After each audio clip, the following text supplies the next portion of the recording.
मेरा गीत जे हमाही जदों अखियां मिलावे उदों सानू आपे अपने ते नाज हो जाए। कदी लफ्जां दी गोदी विच बच्चा बन जांदा, कदी नाज़ुमां च बैठा सरताज हो जाए।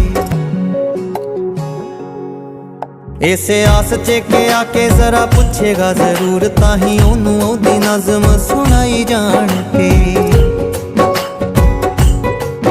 शायद ओनू भी प्यार वाली महक जही आवे, असी फुल्लां उत्ते तितली बिठाई जान के।